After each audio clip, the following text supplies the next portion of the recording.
नमस्कार, निशानेबाज में आप सभी का स्वागत है। मैं हूं आपके साथ सिमरन मिश्रा। उत्तराखंड के रुद्रप्रयाग जिले के बरछू क्षेत्र में 7 जून को एक हेलीकॉप्टर की इमरजेंसी लैंडिंग करवाई गई।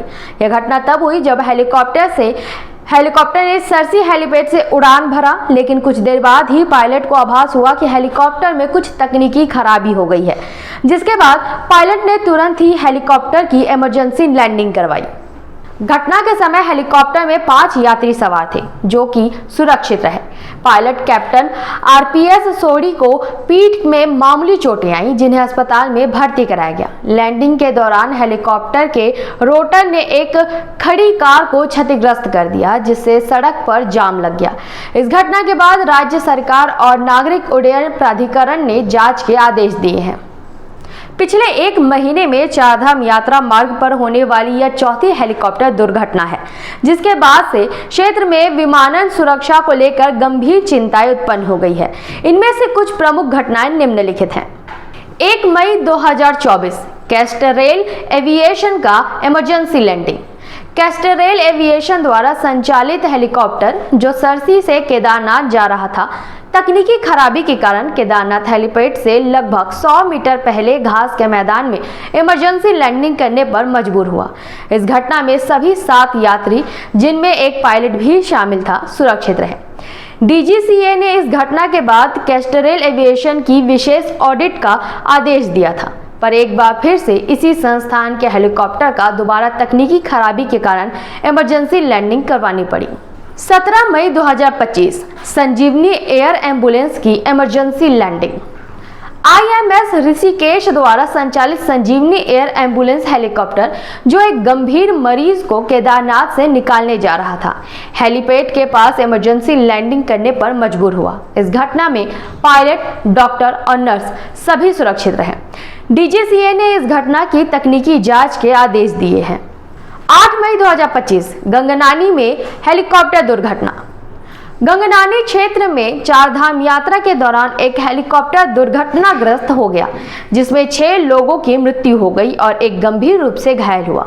मुख्यमंत्री पुष्कर सिंह धामी ने इस घटना पर गहरा शोक व्यक्त किया और इसे अत्यंत दुखद बताया।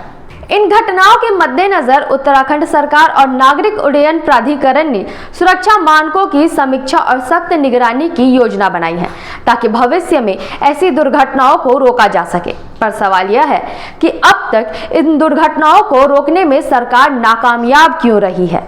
सरकार ने अब तक प्राइवेट हेलीकॉप्टर कंपनियों पर सख्त कार्रवाई क्यों नहीं की? डीजीसीए, नागर विमानन महानिदेशालय की भूमिका का सीमित होना।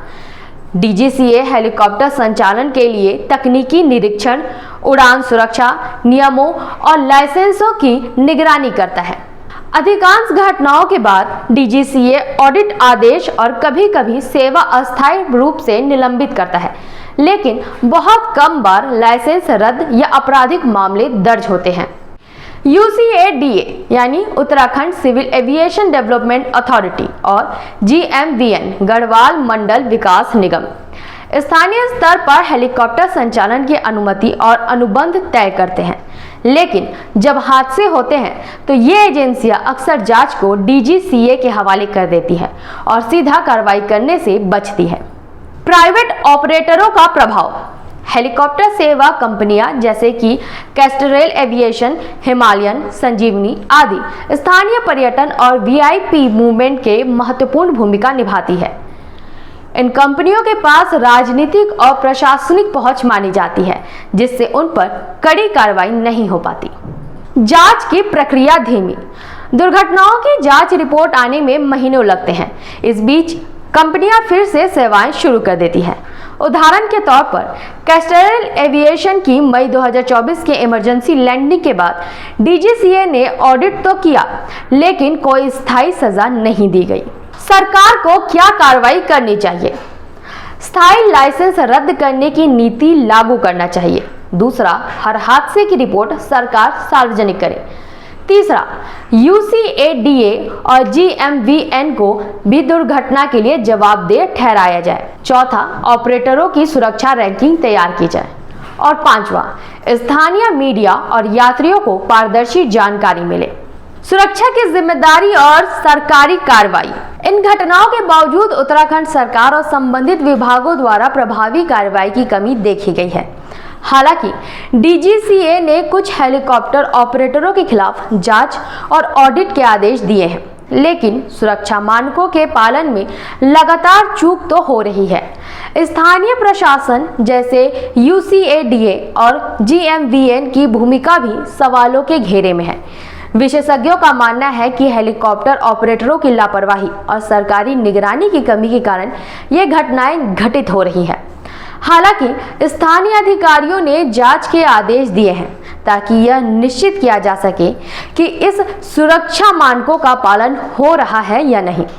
ऐसे ही खबरों के लिए बने रहें निशानेबाज के साथ।